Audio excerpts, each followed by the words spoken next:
the Catholic Archdiocese of Perth Safeguarding Level 1 training. As you work through the presentation, please press pause at any time if you need more time to read the content.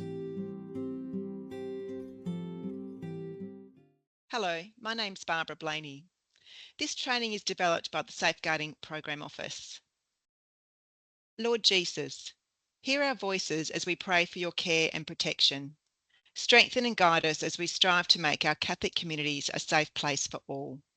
Give us the wisdom and courage to listen with open hearts, see with open eyes, and speak out to ensure children and adults are safe, loved, respected, and cared for. Amen. The Safeguarding Program acknowledges the Whadjuk Noongar people, traditional custodians on the lands in which we gather. We pay our respects to their elders past, present, and emerging. An important note before we continue with this training. Please be aware this induction contains information about abuse and neglect, and it may elicit strong feelings. Support services that may be of value are Lifeline on 131114, call 1800-RESPECT, or 13-YARN, which is 139276. Why is the Safeguarding Level 1 induction training important? As a church worker or employee, it is a requirement of the Archdiocese that you complete the Safeguarding Level 1 induction. This training is an educational session to raise awareness on the topics of safeguarding and abuse, and to provide an overview of what is safeguarding. While you may have undergone other safeguarding sessions, this induction training is specific to the Archdiocese of Perth. What is safeguarding? Safeguarding involves protecting the welfare and human rights of children and adults connected to the Archdiocese, particularly those that may be at risk of harm, abuse, neglect, or exploitation. We have a responsibility to build a culture of safety so everyone is protected from harm. It is important to set and follow safeguarding policies and procedures to more effectively prevent harm to children and vulnerable adults, to be more alert to any signs of risk occurring, and more effectively respond should harm occur. Our safeguarding commitment. Our safeguarding commitment is a collective responsibility. Our commitment is to a zero tolerance to abuse and putting the needs of children and adults at risk first. Pope Francis tells us, when the dignity of the human person is respected, and his or her rights recognised and guaranteed, creativity and interdependence thrive, and the creativity of the human personality is released through actions that further the common good. Our national Catholic safeguarding standards provide the framework by which we implement safeguarding. The 10 national Catholic safeguarding standards incorporate recommendations from the Royal Commission into institutionalised responses to child sexual abuse, and also the National Principles for Child Safe Organisations. The standards are broken into 4 capabilities: leadership, monitoring and improvement, which includes Standards 1, which is committed leadership, governance and culture, and Standard 9, continuous improvement. Engaging with children, adults, families and communities includes Standards 2, 3 and 4. Standard 2 refers to children and adults are safe, informed and participate. Standard 3 refers to partnering with families, carers and communities. And Standard 4 includes that equity is promoted and diversity is respected. The third capability, right people, right role, right knowledge, includes Standards 5 and 7. Standard 5 refers to robust human resources management, and Standard 7 refers to ongoing education and training. The final capability refers to systems, policies and procedures, and includes Standards 6, 8 and 10. Standard 6 refers to effective complaints management. Standard 8 is safe physical and online environments. And Standard 10, policies and procedures support the safety of children and adults. Safeguarding requirements. The Archdiocese has implemented initiatives to enhance a safeguarding culture within our ministry and service. We've developed processes, systems, policy and guidelines that align with the National Catholic Safeguarding Standards. We've adopted safeguarding practices for those engaging with children and vulnerable adults or adults at risk in the Church. We've developed a code of conduct that aligns with the National Catholic Safeguarding Standards. And we're there to ensure that our volunteer safeguarding officers are in our church community to support those within the Archdiocese. Who do the standards apply to? The standards apply to both children and adults. A child means an individual under the age of 18 years, and an adult means any person 18 years or older, including adults at risk. Adult at risk refers to those who are elderly, with a disability, who suffer from mental illness, who have diminished capacity, who have cognitive impairment, who have suffered previous abuse, who are experiencing transient risks, who is receiving a ministry or service and are subject to a power imbalance, who identify as Aboriginal and Torres Strait Islander, who are from a culturally and linguistically diverse background, who are of diverse sexuality, and anyone who has any other impairment or adversity that makes it difficult for them to protect themselves from abuse. So let's further understand adult at risk. Elder abuse means a single or repeated act or lack of appropriate action occurring within any relationship where there is an expectation of trust which causes harm or distress to an older person.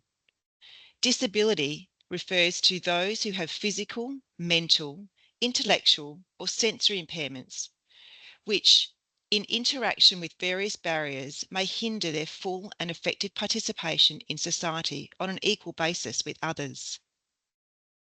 Let's further understand adults at risk by exploring exposure to family and domestic violence.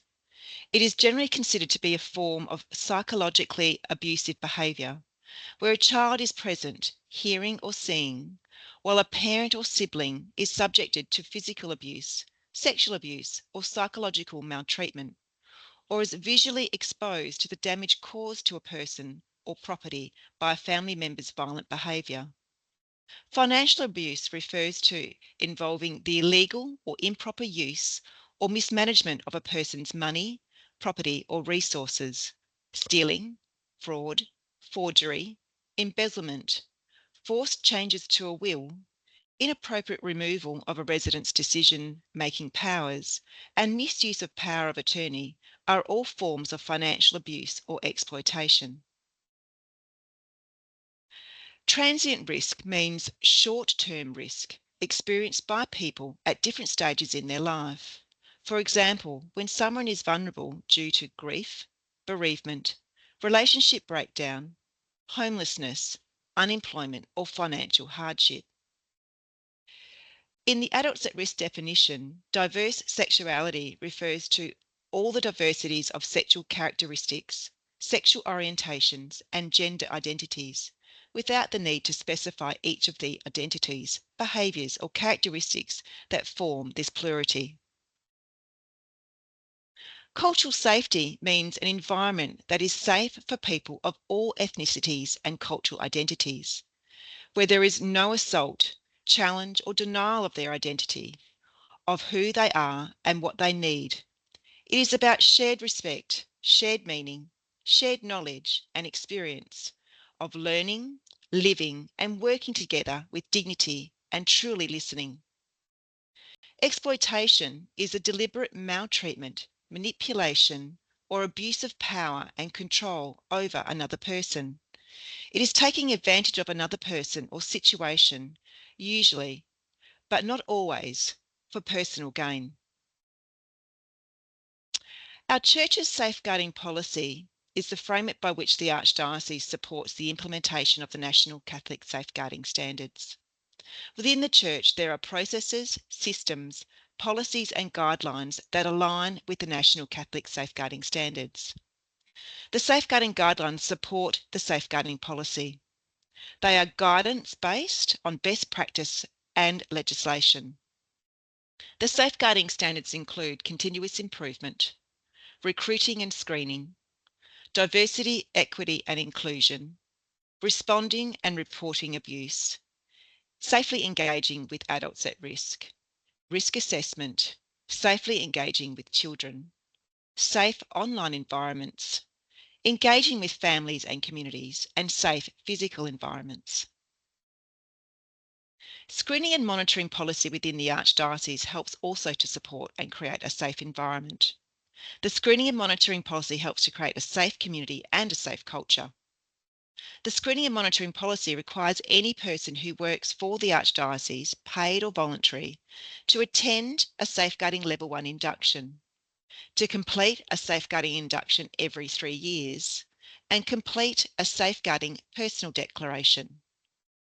Hold a current Working with Children's card if in child-related work, and if necessary, obtain a national police clearance or a volunteer national police clearance where applicable. Please refer to the screening matrix on the Safeguarding website for further information around the screening and monitoring policy requirements. The Code of Conduct is also part of our commitment to building a safe church. All people who serve the church have a responsibility to behave in a way that follows the example of Christ. The Code of Conduct is a commitment to our gospel values: dignity, respect for the dignity of each person, and appreciation of the uniqueness of individuals created in the image of God. Valued giftedness, acknowledging and empowering others to use their gifts. Accountability, commit to the acceptance of responsibility for actions. Confidentiality, appropriate confidentiality based on respect for others, professional discernment, and not letting confidentiality stop responding and reporting to concerns.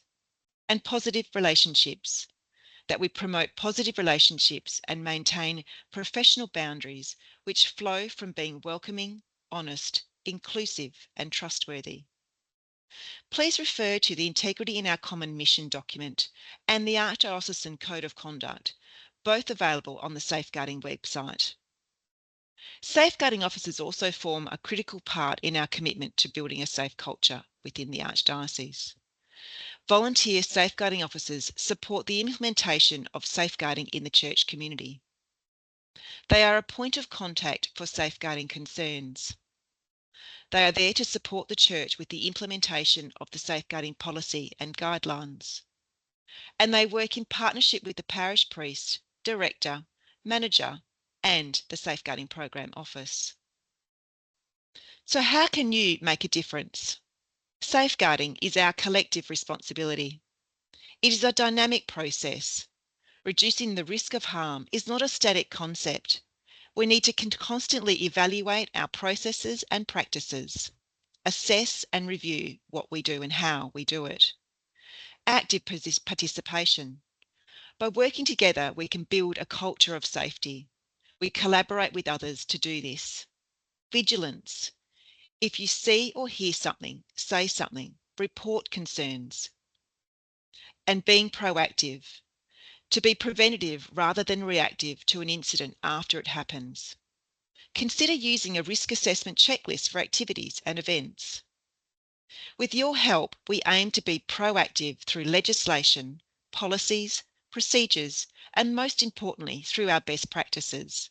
So we ask that you take an active role and be proactive in see something, say something. What is abuse? Abuse is the improper treatment of a child or adult that results in the actual and/or likelihood of harm to them. There are 4 main types of abuse: physical, emotional, neglect, and sexual. This definition also includes family and domestic violence and online abuse.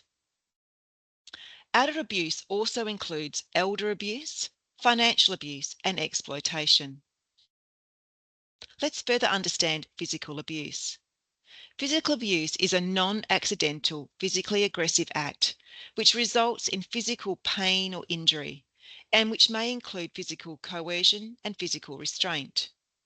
Physical abuse may be intentional or may be the inadvertent result of physical punishment. Examples of physical abuse include punching, slapping, or excessive physical restraint. Possible indicators of physical abuse could be bruising, burns, bleeding, or unexplained injury. Emotional abuse. This refers to behaviours or an omission of behaviours aimed at controlling others with the intent to cause emotional harm, fear, manipulation, isolation, or intimidation. It damages people's self-esteem, self-worth, or social competence. Examples of emotional abuse can include bullying, constant criticism, or constantly telling someone they are worthless. Possible indicators of emotional abuse can include withdrawal, low self-esteem or self-worth, or mood swings. Family and domestic violence is violence and abuse against an intimate partner, including ex-partners, but can also occur between siblings, from adolescents to parents, or from family carers to a relative. Examples of family and domestic violence can include rape, physical assault, coercive control, threats, intimidation, or isolating a spouse or partner. Possible indicators of family and domestic violence may include physical injury, fear of a spouse or partner, someone who is withdrawn or submissive. Neglect is the failure of a carer to provide the necessities of life, including failing to meet physical and emotional needs. Examples of neglect may include denying a child access to education, not providing adequate food, shelter, or clothing, or failing to provide health care. Possible indicators of neglect may include malnutrition, children unable to concentrate at school, or lack of personal hygiene. Sexual abuse of a child can include exposing a child to any form of sexual activity. This may or may not involve physical contact. It includes taking explicit photographs, videos of a child, forcing children to watch or take part in sexual acts, and forcing or coercing children to have sex or engage in sexual acts with others. Examples of child sexual abuse may include sexual touching of a child, showing a child pornography, or flirting with a child. Possible indicators of child sexual abuse may include inappropriate sexual behaviour of a child, withdrawn, or over-friendly or wary physical contact by a child.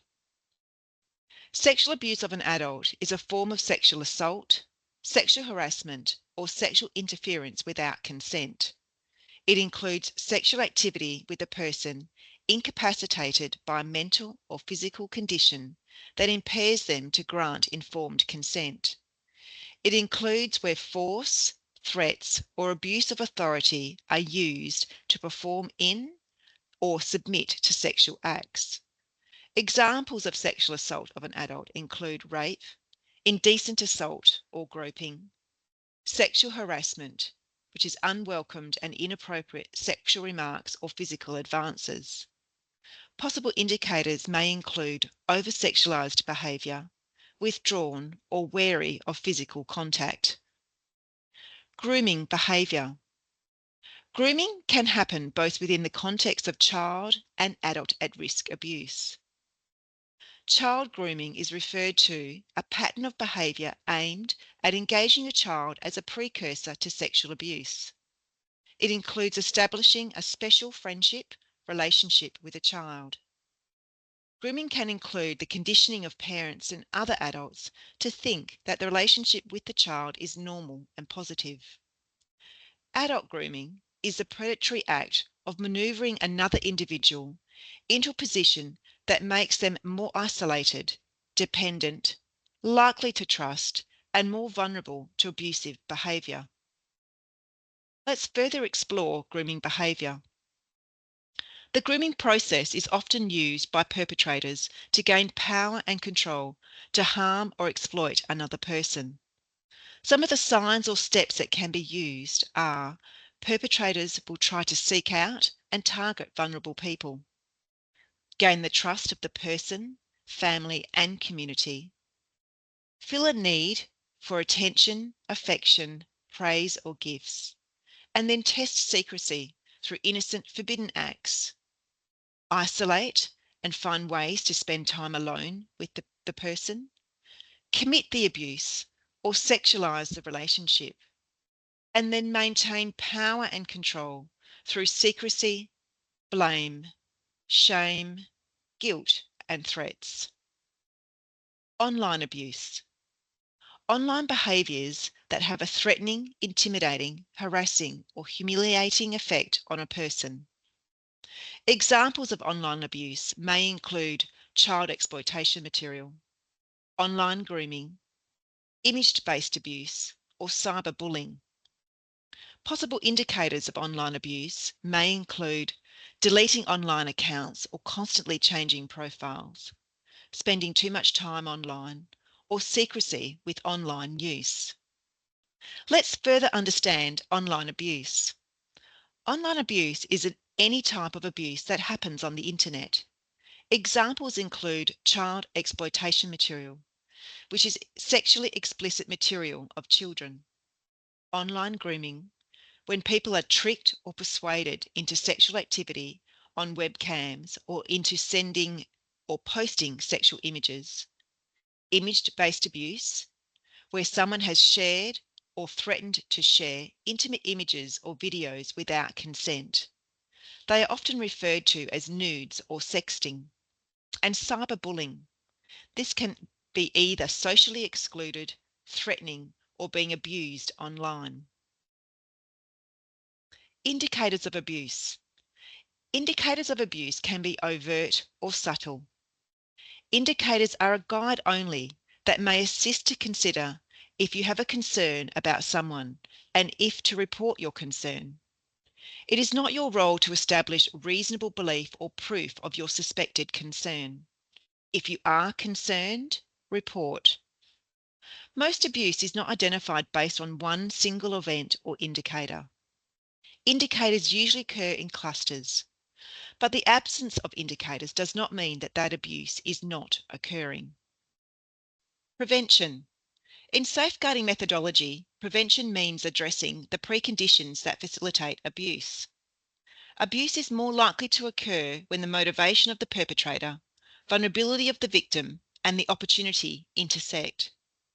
Reducing the likelihood of abuse can occur by reducing opportunity.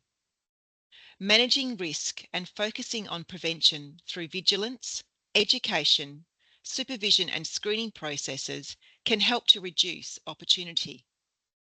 Consider the church activities in which you participate and reflect on how you can contribute to identifying potential risks of harm. How do we report abuse? There are 4 reporting pathways within the Archdiocese of Perth. See something, say something, report. The first pathway is the Safeguarding Concern Report. Mandatory reporting, Reportable Conduct Scheme, and 4th is the Vos Estis Lux Mundi. In the case of effective complaints management, the understanding of the reporting pathways for concerns, disclosures or allegations of abuse is an important part of creating a safe church. The process is trauma-informed and support for victims of abuse is an integral part of complaints management. The National Response Protocol is a framework used by the Church to respond to and investigate concerns, allegations and complaints of abuse. The Safeguarding Concern Report pathway. All types of abuse, physical, emotional, neglect or sexual, against a child or adult must be reported. In relation to child abuse, all alleged abuse of a child by a cleric or religious, employee, volunteer, paid or unpaid church worker, or third-party user of church property must be reported to the Archdiocese, even if the alleged child abuse occurs outside the context of the church. For the abuse of adults, all alleged abuse of an adult at risk by a cleric and religious, employee, volunteer, paid or unpaid church worker, or third-party user of church property within the context of the church must be reported to the Archdiocese. Mandatory reporting is also one of the reporting pathways. In Western Australia, certain professions under the Children and Community Service Act of 2004 are to report all reasonable beliefs of child sexual abuse to the Department of Communities. If you are a mandatory reporter, all reasonable beliefs of child sexual abuse must be reported. The Reportable Conduct Scheme refers to reportable conduct and convictions. All types of abuse, such as physical assault or sexual offences, or misconduct against or in the presence of a child, or emotional or psychological harm, or significant neglect against a child, must be reported. The Reportable Conduct Scheme provides independent oversight of how organisations that exercise care, supervision or authority over children handle allegations of and convictions for child abuse by their staff. The Archdiocese of Perth must notify allegations of or convictions for all types of child abuse by their employees. Employees refers to volunteers and employees providing services to children, contractors, clergy, certain types of carers and family daycare educators and assistants to the Ombudsman and then investigate these allegations. Vos estis lux mundi is the canonical reporting process. Clerics and religious are required to report allegations of child or adult sexual abuse by a cleric or religious using the Vos estis lux mundi, better known as VELM, canonical crime form.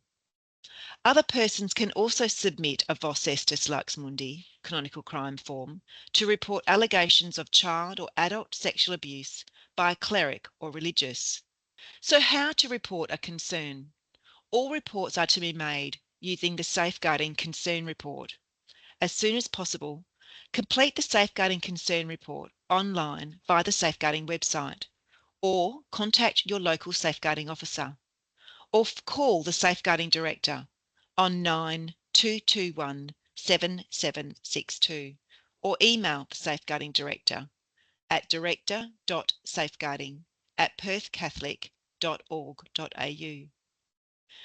In relation to the Reportable Conduct Scheme, church leaders must notify the Ombudsman of allegations of or convictions for child abuse by their employees, investigate the allegation and provide a report to the Ombudsman on the outcome of the allegation.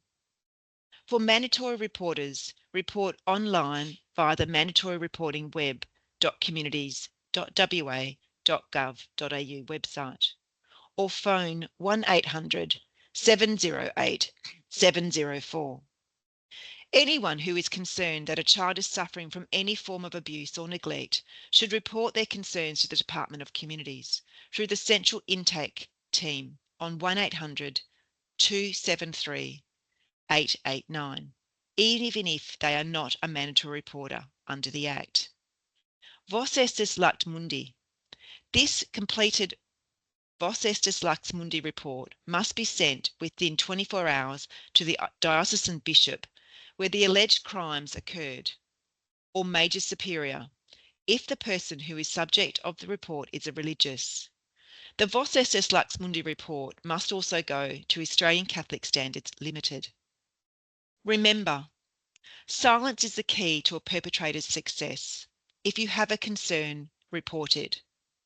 Do not fail to report due to fear of being wrong, fear of repercussions, concerned about breaching confidentiality, or hoping the concern may go away.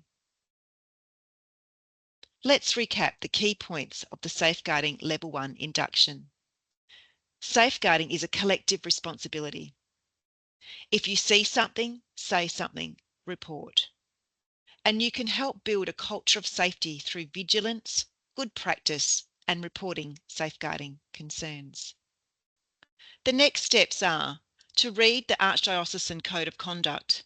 Use the link below this video. Complete the quiz. Again, use the link below this video and obtain a certificate of completion. The Safeguarding Office will then notify your respective parish, agency, office of your Safeguarding Level 1 Induction Training completion. For more information, you can go to the Safeguarding website, www.safeguarding.perthcatholic.org.au. Thank you.